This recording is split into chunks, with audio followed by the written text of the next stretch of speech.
Hi everyone, I'm Alex Dykes, and today we're taking a look at the all-new for 2014 Nissan Versa Note. Now this is the Nissan Versa Hatchback for America. It's been completely redesigned for the 2014 model year. In other world markets, this is just called the Nissan Note, but in America, because Versa has some brand recognition, they've decided just to add Note to the end of Versa to sort of tie it with the rest of the global offerings.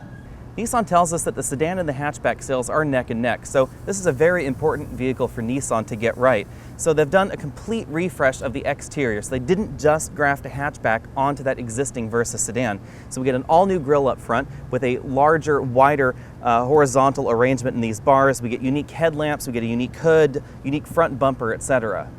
Adding some visual interest to the side, you can see the doors are different as well because the regular Versa sedan doesn't have this character line swoop that goes from the back all the way to the front door and then all the way back again at the bottom.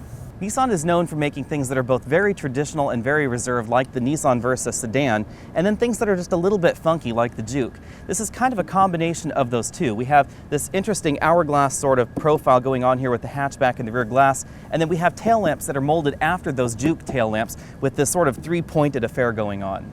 If the 2014 Versa looks smaller to you than it did last year, your eyes aren't deceiving you. Nissan's cut 6 inches off of the Versa, about 3 up front and about 3 in the back. It gives the Versa a slightly better proportion than it had last year, and it also means that these overhangs, both front and rear, are shorter than they were last year. One of the main missions for the engineers on the Versa Note was aerodynamics and therefore fuel efficiency. You can see an awful lot of little aero tweaks going on outside the Versa as well as underneath. We have these tiny little finlets right here on the back of the wheel well that help direct air around, and we have these little vents in the rear tail lamp. These help smooth the airflow in the back of the car. Under the hood, you'll find the same 1.6-liter four-cylinder engine as the Versa sedan. This engine produces 109 horsepower and 107 pound-feet of torque. While that may sound like a drop from last year, you have to keep in mind that this car weighs 300 pounds less than it did last year, so it's the same power-to-weight ratio approximately as the old Versa hatchback. The power is sent to the front wheels via a new CVT, or continuously variable transmission. This is the same unit that the Versa sedan uses, and it incorporates the usual belt and pulley arrangement from a standard CVT with a 2-speed planetary gear set. So we're going to pop up a little image here so you can see how the power flows. But basically what happens is, when you start out from a stop sign, that little 2-speed planetary gear set is in low, and the CVT is in its lowest range. As you accelerate, the CVT varies up to its highest range, at which point that 2-speed unit clicks over into its high ratio, and then the CVT portion resets itself to its low ratio, and then it continues accelerating. That gives this car a much broader range than the original single-speed CVT that you'll find in other Nissan products. So all the mid-size Nissan products use a CVT without this 2-speed arrangement, so they don't have quite as broad of a range. It improves the performance in the Versa hatchback more than you might think. It's definitely faster than last year's Versa, even though it's lost a little bit of power thanks to that CVT. It also means that when you're out on the highway, this engine really isn't spinning terribly fast, which helps improve your fuel economy. Front seat comfort in the Versa is pretty good for this segment. We have a 4-way manual driver's seat in the base model Versa, and if you step up to this SV trim that we're in now, you get the additional height adjustability for the driver's seat cushion. We have a tilting but not telescoping steering wheel, which does limit the adjustability of your seating position. So if I adjust this seat for me at 6 feet tall, where I'm comfortable with my legs, then the steering wheel does feel a little bit of a reach for me. One thing to keep in mind is lumbar support. Now, it's pretty common in the subcompact segment to not have any adjustable lumbar support in your car, but what is here and what is fixed in this seat is fairly minor. If you like a lot of lumbar support, then you should take a look at something like a Honda Fit, because Honda tends to put fairly exaggerated lumbar support in their vehicles. Let's take a quick look around the cabin. So you can see we have fairly similar fabrics to the regular Versa sedan. Over here on the doors, you'll find a hard armrest. It is one unfortunate thing that I noted. Over here, we'll find optional chrome handles. If you get the base Versa Note, these will just be black plastic. Power windows, power door locks are standard on our SV model. If we move over to the dashboard, you'll find dual glove boxes. This top one is fairly small, but this bottom glove box is very large. If we shine the light in there, you can see it's absolutely enormous back there. You can fit quite a lot of stuff in that one, including iPads, large letter-sized paper bundles, etc. If we move over to the center of the dashboard, you'll see the same climate control knobs as the Versa sedan, very functional. Down here you'll find same shifter, same center console, etc. This is also where you'll find the heated seat controls in our cloth heated seat model. And over here we have our USB and auxiliary input. Back up top, we have the optional $950 navigation system that also includes the all-around camera in our model, which is accessed by pressing this little button here. You can see this is the same all-around camera system that you'll find in the Infinity product line. Pressing that button again gets you a slightly different view. If we move back over here, you'll find the Versa standard instrument cluster, 2-dial. And then if we move back out, you'll find a unique steering wheel. This is shared with the Nissan Sentra, so the regular Versa sedan doesn't get this one. It gets kind of a slightly cheaper looking round one. Over here you'll find your power mirror controls, and then we'll find all of our power window controls. Auto down windows, but not auto up. Nissan has a reputation for building vehicles with enormous back seats, and that's definitely going on here in the Note. Thanks to that hatchback profile, we have these very large and very square door openings, which makes getting in and out of this car an awful lot easier than you'd think a subcompact would be. But if I sit back in this seat, you can see how much legroom I have left. I mean, this is good 8 inches probably between me and the front seat, adjusted for me at 6 feet tall. The seat bottom cushion is a little bit close to the floor for adults, but you have a decent amount of legroom, so you can stretch your legs out and then put your thighs down on that bottom seat cushion. If I move over to the right side, this front seat is all the way back in its track, adjusted for a 6'5" passenger we had in the car, and I still have about 4 inches of legroom left. There are mid-size and full-size sedans out there that don't offer this much legroom. 6 inches more legroom in this car than most of the competition in its class. We also have a center armrest with dual cup holders back here. Now, these rear seats do fold, but they don't fold completely flat with the cargo area in the back. There is a little bit of a drop back there to the bottom of the cargo load floor. Now, the Versa is not a terribly wide vehicle, so although there is still a decent amount of headroom and legroom in this middle seat, it's not a whole lot of width, so I wouldn't put 3 large people back here. Hatchbacks are all about cargo carrying practicality, and that's definitely going on here in the Versa Note. In addition to these folding rear seats, as you can see, they fold completely flat with this upper load floor. Now, this upper load floor is only available in the SV model, and that's because this is sort of an innovative flip and fold cargo cover there. You can flip and fold it all the way down to the bottom, and as you see now, there's a height difference between that bottom load floor and the seat back. Or you can put it in this configuration, have some storage for your widget under there, and then you can load items on top of it. Now, this cargo area is a few cubes bigger than last year's Versa model, even though the Versa has gotten shorter. And we can still fit large carry-on bags. That's the largest bag you can carry on a domestic flight. You can still fit that behind this rear passenger seat. The numbers are in, and the Versa Note scores 7 out of 10 points in our exclusive Trunk Comfort Index because this is quite a large cargo area and it's finished quite nicely. The headliner is much improved over the last generation Versa, which had a fairly terrible headliner, if I'm honest. That's definitely not going on here now with a nice fabric headliner. How much will it cost you to sing this Note? Let's go over those numbers now. Sorry, I couldn't help that bad pun. Pardon me for my notes here because there's a lot of pricing going on with this vehicle. The base S model starts at $13,990, so you get a manual transmission for that. The fuel economy is lower than the CVT equipped model. Nissan tells us that about 9 to 10% of buyers will opt for that base model. Most people will be getting the SV trim, which is $15,990, gets you better fabric, the power windows, power locks, Bluetooth phone system, remote keyless entry, the vanity mirrors on the inside, and a 6-way driver's seat.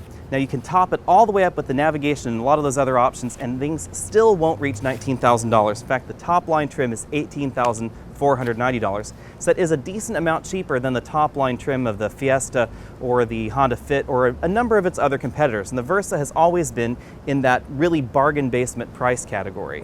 If you don't care about infotainment, then just go ahead and follow the instructions down there to fast forward to the drive section of our review. What we're taking a look at here is Nissan's Connect system with navigation. This is Nissan's cheapest navigation system, and it's found in a wide variety of Nissan products. Of course, we're in the Versa hatchback right now, but you can also find it in the Altima, the Frontier, the NV200, the Sentra, the Titan, and the Xterra. This is a refresh of the former low-cost navigation system, and it's corrected a number of the deficiencies that have sort of cropped up with the competitive systems on the market. So we have XM satellite radio standard over here, AM and FM, of course, CD. Auxiliary input is where you'll find your iPod, as well as Pandora streaming audio. Now, Pandora streaming audio just uses the native app on your iPhone. It doesn't require a third-party specialty app like BMW Connect does. Now, this doesn't work at the moment with Android devices, although we're told that there may be a solution for that soon. You'll also find your standard 3.5mm auxiliary input here as well. Below that, we have track forward and backward, of course. We have a camera button. If your car is so equipped, you'll get the rear view camera, you'll get the all-around view camera like we have in our Nissan Versa hatchback. If you hit it again, you'll get the optional side view. Again, that's only if you have the all-around view camera. and then you can turn it off as well. One nice feature is that it has the curving lines that you'll find in more expensive vehicles. Those are standard with this system. Over here on the map button, you'll find our basic mapping software. This is essentially the same as the last generation low-cost navigation system. It's fairly responsive. As you can see, it offers 2D and 3D views of the map as well. It's fairly easy to use. Entering a destination is found over here on the nav button. You can enter a destination in the system fairly easily. You can search by street, by city, etc. Enter in house numbers first. It's very logical layout. New for this year are point of interest powered by Google in this system, and that's because this is also a data connected system now. It pulls that data off of your smartphone, and you can get your point of interest powered by Google. You can also find intersections like you wouldn't before. Over here in menu, you'll see some of our other data services. We have traffic information and weather information. Now these are provided by XM satellite, so those don't require a data service or a paired Bluetooth smartphone. Over here you'll find point of interest powered by Google yet again. Again, that does require Bluetooth and a data service. And we have Google Send to Car that allows you to look up destinations on your computer and then send them to your car. So once you get in the car, you'd connect your Bluetooth enabled smartphone, you'd hit that Google Send to Car, and it would download those new commands for you. We also have improved voice commands over the last generation of system.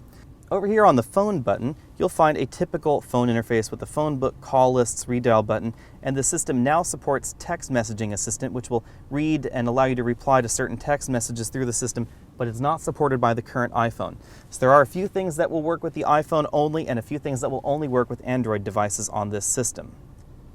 Overall, this is one of the better systems on the market at any price point. The system is very responsive. We have full access to our iPod's music library. The commands are very easy to use on this system. It's very easy to navigate around, and this touchscreen is fairly responsive. Moving from screen to screen and system to system, you can see that this system is just more responsive than my Ford Touch or Cadillac's Q or any of those other high-level systems. The price tag on the system also is right. Depending on your vehicle, it's about $950 and usually comes with the all-around view camera or other camera systems or a few other options depending on the vehicle that you're buying. Nissan isn't making any claims about the Versa Note being the best handling vehicle in the segment, which is a good thing because the Versa Note has been equipped with low rolling resistance tires. That's part of how we get the 40 miles per gallon on the highway in this car. Now, low rolling resistance also means less grip. There's just less friction going on, period, with these tires.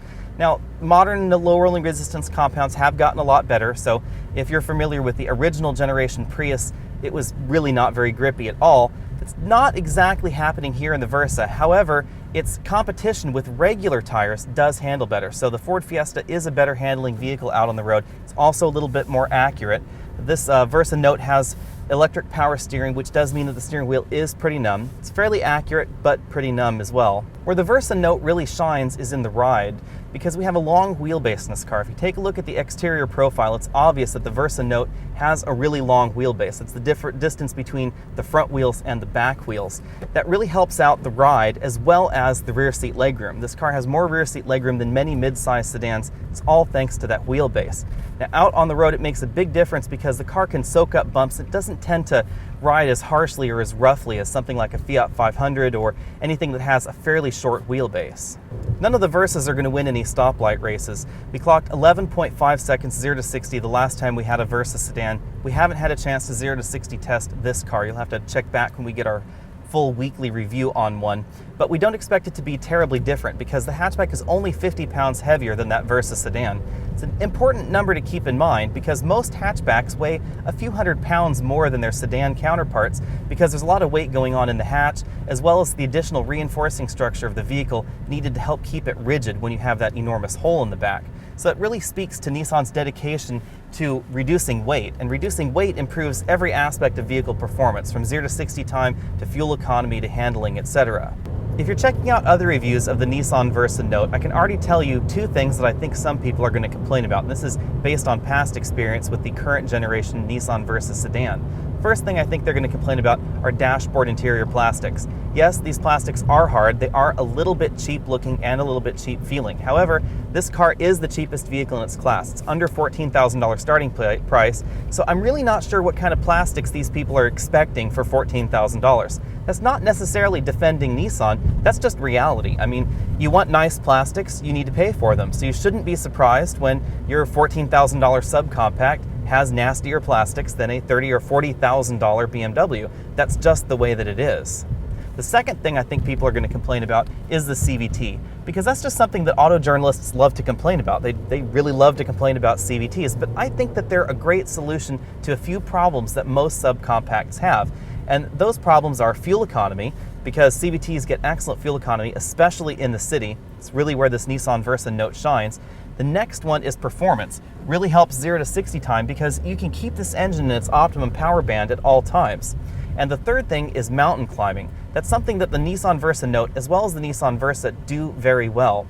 And if you take a look at some of the competition like the Toyota Yaris, when you're going up a hill, the car has to slow down a reasonable amount before the car can downshift. And then you speed up and then it upshifts and then you slow down and then it downshifts, etc. And it's this repeating process. But if you're in something like this Nissan Versa Note, you just keep going up the hill and the engine varies its speed according to what your needs are at the time. That's really what CVTs are about, is that ability to vary and stay at the optimum power band at all times. And it really works to great effect in a car like this because it means that you can stay going that constant speed up a hill and, not annoy people behind you, but also get good fuel economy while you're doing it. Hill climbing fuel economy in these cars tends to be much better than those multi-speed automatics just because this car can be in that optimum power band and optimum fuel efficiency band at all times.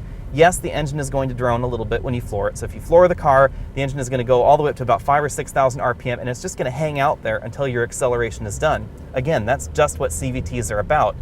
Now, Nissan has done a great deal of sound insulation work on this new Nissan Versa Note, and so it sounds an awful lot quieter on the inside than the last hatchback that they created from the Nissan Versa. So that really allays some of those concerns. It is still going to be droning more than something like a Ford Fiesta, etc., but you're going to get that better fuel economy out of it. Nissan tells us that the Versa Note will score 31 miles per gallon in the city, 40 miles per gallon on the highway, with a combined score of 35.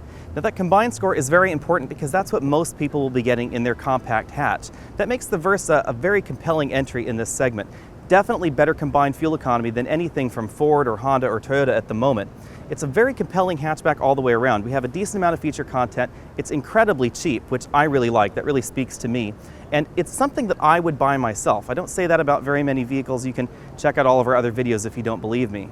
Again, I'm Alex Dykes, and that's been our quick look at the 2014 Nissan Versa Note. Be sure and check back with us when we get our hands on one for a full week. Until then, go ahead and click on that subscribe banner at the bottom of your screen so you can be notified of all of our latest videos. Be sure and comment on this video. You can send us messages on YouTube and let us know what you liked, what you didn't like, and what you'd like us to review next.